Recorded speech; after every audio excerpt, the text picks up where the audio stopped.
Yacine nga mel ni rek rapidement ñu nuyu ñi ñuy seetaan habituellement. suñu grand Mamadou Sow Pikine ak soxnaam Adji Dieye. waaw. Awa Ndiaye ca hôpital Magatte Lô ca Jolof mais sama benn papa nag sama ñaari papa sax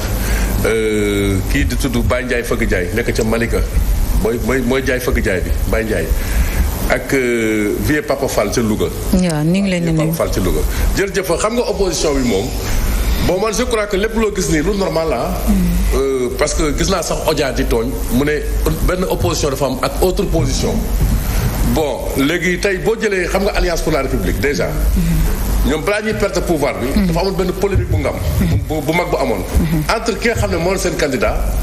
ak président ak ñi nga xam ne nii ñoo kii quoi mën nañu ne parti bi la quoi waa APR la ci boppam. Yacine boo fàttali ko président Macky Sall ci mois de décembre bi jiitoo élection yi rek. dafa reconduire boppam comme président de Benno Bokk Yaakaar oui. loolu xam nga mu jaaxal ñu bëri. parce que moom jeexal na kay. xanaa normalement ñu yaakaaroon ne boobu noonu. boo fàttali ko moo tombeek cérémonie d'investiture Amadou Ba bi. ba man na li ma xawoon a jaaxal mooy cérémonie bi defuñ ko sax en grande pompe dafay mel ni li ñii nii candidature Amadou Ba bi ñoru leen sax. bon léegi à partir de ce moment xam nga après gis nga théorie du complot ak fait yi nga xam ne moo ci topp yëpp. ñu bëri jàpp ne daal Macky Sall dafa xeex candidat am Amadou Ba du loolu lañ jàpp. ba sax am na ñoo xam ne dañoo defe ne sot na ne Pastef pour ñu falu. am Sonko bi mu toogee génn prison moom Diomaye dégg nga wax ji mu wax mi ngi tagg Macky Sall nee na Macky ku baax la ah Diomaye itam feelu ko. en tout cas Amadou Ba ñu xaw koo isolé boo seetloo loolu la ñu gis. mais loolu tam man je comprends la posture de Amadou Ba parce que débat boobu vidéo wuñ ko ba tey. il faut que Macky Sall leeral jeu ak Amadou Ba loolu droit am la moom. loolu droit Amadou Ba la parce que seen jeu dafa leerul. et man yàgg naa alerté fii nii gis nga débat boobu tant que vidéo wuñu ko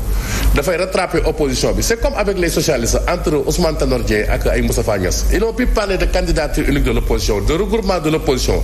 alors que un observateur averti xam nga ne du Moustapha Niasse mi mooy topp ci ginnaaw Ousmane Tanor Dieng. compte tenu de seen passé xam nga ci biir PS. parce que bu ñu demee ci légitimité historique Moustapha Niasse moo ko fa gënoon a yàgg et ñoom ñu bëri dañoo defoon ne li Abdou Diouf beral loxo Ousmane Tanor Dieng daf leen lésé après débat boobu xam nga daf leen rattrape bi def candidature unique. léegi loolu tam il faut ñu vider ko. il faut ñu vider débat boobu parce que Macky Sall malheureusement foofu la tooñee Sénégalais yi bi ñu ko falaatee ba pare 2019 dafa war a leeral le format de candidature en direction de 2024 wax leen ne mënumaa bokk mais nekk fii naan nii oui nii non après piège parti am loolu ça rattrape l'opposition et man dama ciy tey parce que Yacine ñun dañoo am xel tamit nag. Macky Sall tëj waxtaan na ak ñi ni waa Pastef yii nii mais da nga xam quels étaient les termes des discussions lan la ñu wax ñoom parce que ay politiciens lañ c'est léegi nga ñëw ci Karim Wade tam même chose mais Karim Wade mosul leeral jeu moom tamit ci politique moom bokkut ak Amadou Ba boycott bu dee Amadou Ba bokkul ci coalition bu bees bii nii bokkut ak Karim Wade dañu ci bokkewul Karim depuis 24 juin 2016 mu génn prison ba tey jeu leerul condition yi mu fi génnee procureur Sénégal moo ko condamné procureur Qatar moom moo ko fi jël si mu wax waa PDS ne bientôt naa leen wax yan condition laa fi génnee ba tey waxut Karim Wade pendant longtemps yaa may dégg que mu nëbb jeu moom tamit mu ñëw jàppale kan Diomaye est-ce que Karim Wade sax ci opposition la bokk parce que jusqu'à la preuve du contraire moom candidat Diomaye Faye la soutenir bu ñu ko fàtte jeu leerul est-ce que Karim bëgg na ñëw sax loolu vrai débat bi xam nga léegi nga ñëw si ñan nag bon je crois que absence su Bougane Gueye Dany wala Barthélémy Dias bon pour man fu Khalifa nekk Barthélémy Dias bi nga fa jusqu'à preuve du contraire parce que Khalifa Sall bon am na lu ñuy wax ci suuf j'ai vu que beaucoup de khalifistes comme maire Yoff bi ak maire Grand Yoff bi ñu bëri muyowuñu la bu ma yow pour Barthélémy Dias ci élection yi passé mais tam bu ñu fi nekk di firi gént rek nañu xaar foofu noonu bon le cas Bougane Gueye Dany effectivement bon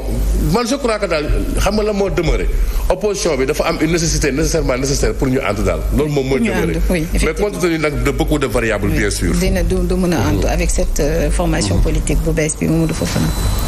waaw initiative moom day am ñu koy porter ala kulli haal ça moom c'est clair dina am ñoo xam te ne ni peut-être ñoom ñooy woote ñoom ñooy xalaat pour ñu mettre en place cette plateforme là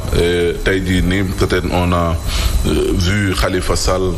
nekk à l'avant-garde de ce combat gis Anta Babacar gis ñeneen à peu près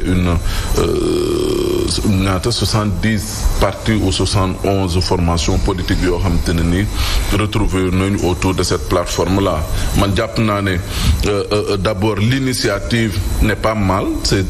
toujours bien ñuy mën a am opposition boo xam te ne nii peut-être day taxaw pour war a mën a jàkkaarloo ak également nguur gi nga xam ne moom moo fi nekk parce que tamit c'est ça d'abord le charme de la démocratie mais nguur tamit il faut mu am opposition peut-être d'aucuns ont jugé prématuré le fait que gars yi teel a songu régime beeg yooyu mais toujours est-il que il faut réew bu amee bu ñuy gouverner mais am également ñoo xam te ne dañuy opposé te loolu dafay am solo balance oui bu ko defee équilibre boobu noonu da ciy am solo pouvoir bi bañ a xam jàpp na ne ñoom ñoo am le champ libre lu leen neex ñu def nu leen neex ñu taxawee à l'image de ñi nga xam ne ñi ngi ci réew mi ak nu ñu koy defee par rapport ak yenn mais cette opposition là cette opposition oui maintenant je veux dire on note l'absence de quelques on dira mastodontes d'accord mais tey jàpp naa ne d'abord Khalifa fu mu nekk Barthélémy Diaz peut-être mi ngi fa mais n'oubliez pas que Anta Babacar ak Khalifa moomu ak Bougane ak Barthélémy Diaz ñoom ñoo bokkoon seen coalition donc jàpp naa ne réeroo amagul am ñii dañoo tàmbali les autres vont peut-être suivre vont prendre le train en marche peut-être dañuy observer voir peut-être fu ñuy jëmagum ak yooyu peut-être bu ñu ñëwee également dinañ gën a joxe peut-être d'autres orientations yoo xam te ne nii de loin gis nañ ne peut-être war na am ay ajustements wala ay réajustements yoo xam te ne nii war nañ ko ci mën a def peut-être le cas qui m'intrigue un peu c'est peut-être Barthélémy Diaz parce que l'histoire de la mairie de Dakar quand même il était tellement esseulé foofu à part le soutien de Bougane il y avait pratiquement personne et loolu jàpp naa ne opposition bi dañ ci waroon taxaw parce que ça a été une injustice qu'il fallait combattre opposition bi dafa nelaw foofu noonu ci mbirum kaw Barthélémy Diaz maintenant nag Barth pourra se sentir frustré jàpp na ne dañ ko seetaan ba mu war a mën a ber langam mais toujours est-il que lu benn mën ñaar ko jàpp et dàq et jàpp naa ne les autres vont prendre le train en marche ils vont se retrouver et pour pouvoir quand même former ce qu'on appelle un contre-pouvoir pour li nga xam te ne nii véritablement moom la ñuy dund beneen bi moo di ne le moment est opportun on dira peut-être parce que tey jii nii gis nañ ne sénégalais yi sonn nañ sénégalais yi xiif nañ sénégalais yi am nañu ay jafe-jafe face à l'incompétence de certains ñoo xam te ne nii tey jii nii ñi ngi gouverner donc c'est tout à fait normal que opposition bi saisir ce bon moment là peut-être pour former waat pour regrouper waat pour mën a gën a am peut-être doole goo xam te ne nii véritablement dina mën a jàkkaarloog ñi nga xam te ne nii ñoo nekk ci justement fi nga daanale Pierre Simon Faye mu di accident yi cherté de la vie chômage ak Mamadou Fofana des mesures qui sont prises mais toujours sans haute couture on va dire. Oui, parce que jusque-là les ménages souffrent. ñun ñëpp ñu ngi koy yëg. Depuis le mois de juin le gouvernement bi jëloon ay mesures ne day wàññi certains produits je pense qu'il y en avait 5 su ma juumul dont le riz le sucre ak mburu meeg yooyu mais boobu ak léegi Yacine li fi nekk moo fi nekk ba léegi. À la limite même prix yi nga xam ne wàññi woon nañ ko prix yooyee jamono jooju sax ñu ngi hésiter est-ce que prix wu Macky Sall yi la woon wala bokk. parce que bu ñu nee wàññi nañu ça veut dire que war na mën a delluwaat fi ko Macky Sall bàyyi woon mais malheureusement c'était un peu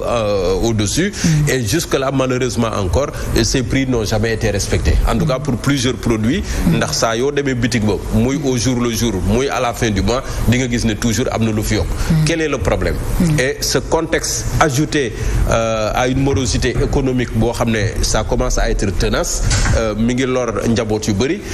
ajouté également à des licenciements massifs yoo xam ne mi ngi fi commencé bëri y compris même des contrats à durée indéterminée des gens yoo xam ne embauché woon nañ leen ñu ne leen léegi da ngeen di dem toog seeni kër ça ajoute un peu à cette déliquescence sociale bi nga xam ne moom la ñuy vivre ci jamono ji et ça pourrait être justement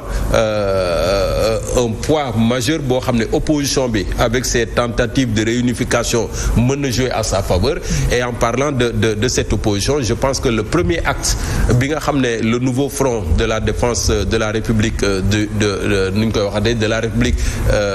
de la démocratie et de la République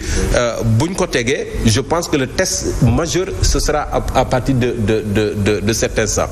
parce que bu ñu wootee mobilisation une mobilisation entre guillemets pacifique citoyenne pour nit ñi wax seeni ay jafe-jafe pour nit ñi dénoncer yenn yi nga xam ne ñu ngi koy reprocher nguur gi fi nekk mobilisation boobu buñ ko réussir ce sera un bon coup de départ boo xam ne mën nañ ko am quel que soit ñi nekk ci kaw quel que soit également ñi nga xam ne ñoom ñooy porter projet bi. man li ma ci jaaxal rek mooy Khalifa Sall mi nga xam ne moom moo jiitu. moom moo fi initié woon Yewwi Askan Wi. il faisait partie des 4 grands yi nga xam ne ñoo ko doon dox. ba peut-être loolu également moo ñu yóbbee situation bi nga xam ne moom lañ nekk. donc moom quelque part am na responsabilité ci li amoon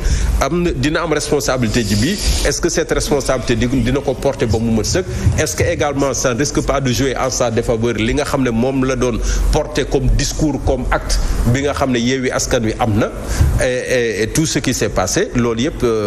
ça mérite analyse. surtout qu'il y a un fait et Mamadou Fofana souligné na ko sànq Barthélémy Diaz bi muy nekk ci ay tolofam ba mu mujjee ñàkk mairie de ville bu Ndakaaru mais il était presque seul. il était presque seul dans son combat man boog sentiruma taxawu Sénégal bi nga xam ne foofu la bokk man sentiruma ko. et donc mi ngi noonu daal mais on verra parce que l'opposition quand même il faut que